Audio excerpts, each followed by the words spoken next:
Hello বন্ধুরা, চলে আসলাম মজাদার নতুন আর একটা রেসিপি নিয়ে। আমি আজকে আপনাদের তৈরি করে দেখাবো গরুর ভুঁড়ি ভুনা রেসিপি। এই রেসিপিটা ফলো করে একইভাবে আপনারা খাসির ভুঁড়িটাকেও তৈরি করে নিতে পারেন। তাহলে চলুন আমি কিভাবে তৈরি করি দেখে নেই। আমি এখানে বেশ কিছুটা ভুঁড়ি নিয়েছি, আর এই ভুঁড়িটা কিন্তু আমি নিজের হাতেই পরিষ্কার করেছি। খুব সুন্দর করে পরিষ্কার করে সিদ্ধ করে টুকরা টুকরা করে কেটে নিয়েছি।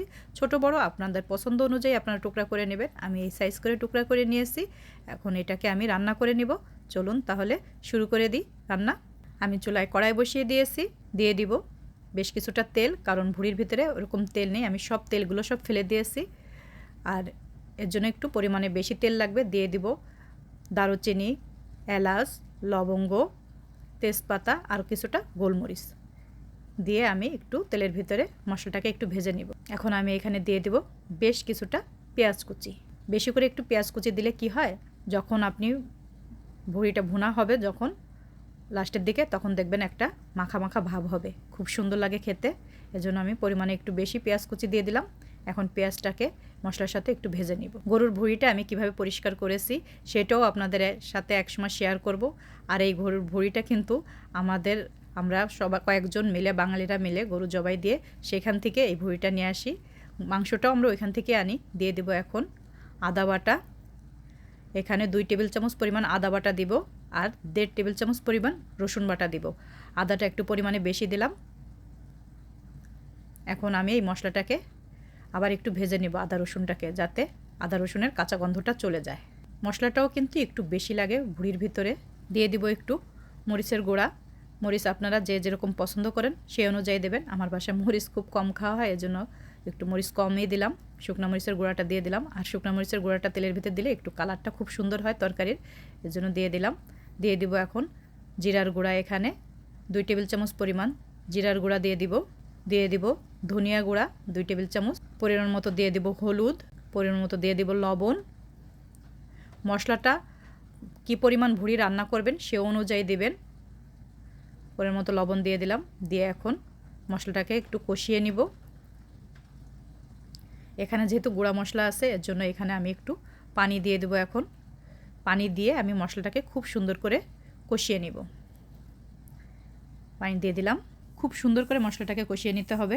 অনেকে অনেক ধরনের মশলা দেয় ভুঁড়ির ভিতরে, আমি এরকমভাবে রান্না করি, আমার কাছে খুবই ভালো লাগে। আমার হাজব্যান্ড তো একেবারেই ভুঁড়ি পছন্দ করতো না, একেবারেই খেতো না। এখন তাও মাঝে মধ্যে একটু খায়, বলে কি ভালোই তো লাগে।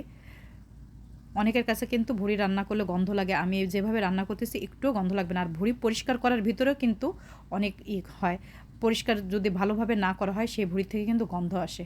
দেখেন মশলাটাকে খুব সুন্দর করে কষিয়ে নিলাম, মশলার উপরে তেলটা ভেসে উঠেছে। এখন আমি এখানে ভুঁড়িগুলো দিয়ে দিব।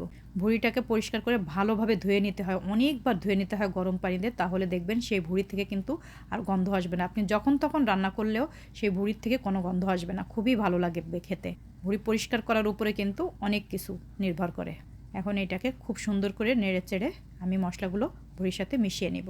মিশিয়ে নিয়েছে। আমি এখানে কোনো পানি দিব না প্রথমে, কারণ ভুঁড়ির থেকে বেশ খানিকটা পানি বের হবে। ঢেকে দিয়ে মিডিয়াম আঁচে আমি কিছুক্ষণ রান্না করে নেব। ফিরে আসলাম কিছুক্ষণ পর, দেখেন বেশ খানিকটা কিন্তু পানি বের হয়ে আসছে। এই পানির ভিতরে আমি ভুঁড়িটাকে প্রথমে কষিয়ে নেব ভালো করে। মিডিয়াম আঁচে আমি এটাকে কষিয়ে নেব।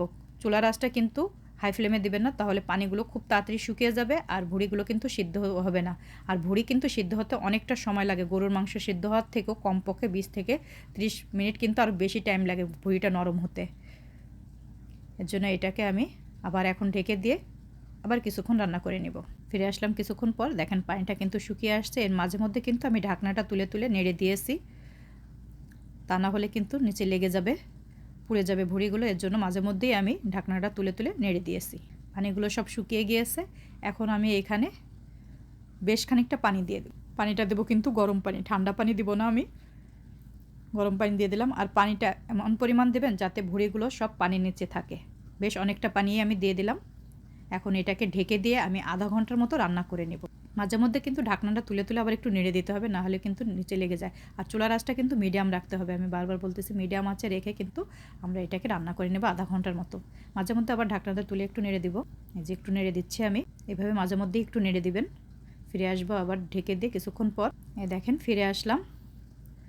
এখন দেখেন কতটা সুন্দর হয়ে গিয়েছে। আর সিদ্ধ হলে বুঝবেন কিভাবে, সিদ্ধ হলে দেখবেন যে ভুঁড়িগুলো নরম হয়ে গিয়েছে, কেমন একটার সাথে একটা লেগে আছে। আর যখন দেখবেন যে সিদ্ধ হবে না, একটা ছাড়া ছাড়া ভাব থাকে। আর সিদ্ধ হয়ে গেলে ভুঁড়িটা একদম দেখেন কতটা মুলায়ম হয়ে গেছে, অনেক সুন্দর বোঝাই যাবে। আমার গরুর ভুঁড়িটা কিন্তু একদম সিদ্ধ হয়ে গেছে, খুব সুন্দর সিদ্ধ হয়ে গিয়েছে। এখন আমি এখানে বেশ কয়েকটা কাঁচামরিচ দিয়ে দিলাম। কাঁচামরিচটা দিলে খুব সুন্দর একটা সুঘ্রাণ বের হয় ভুঁড়ি থেকে। কয়েক টুকরা রসুন দিয়ে দিলাম, আস্ত রসুন।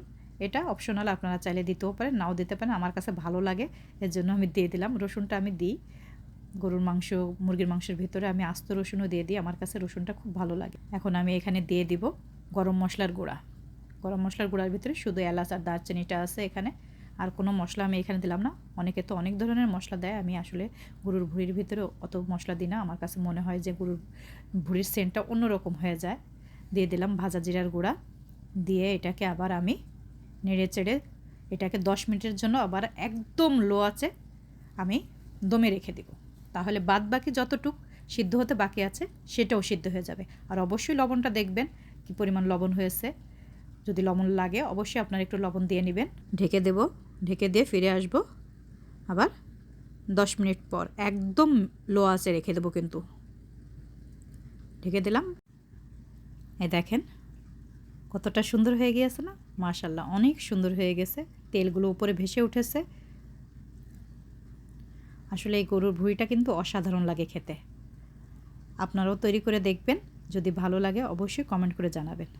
তৈরি হয়ে গেল আমার মজাদার গরুর ভুঁড়ি। কেমন হলো অবশ্যই জানাবেন। যদি ভালো লাগে লাইক, কমেন্ট, শেয়ার করবেন। আজকে এই পর্যন্ত, ফিরে আসবো নতুন কোনো এক রেসিপি নিয়ে। সবাই ভালো থাকবেন। আল্লাহ হাফেজ, আসসালামু আলাইকুম।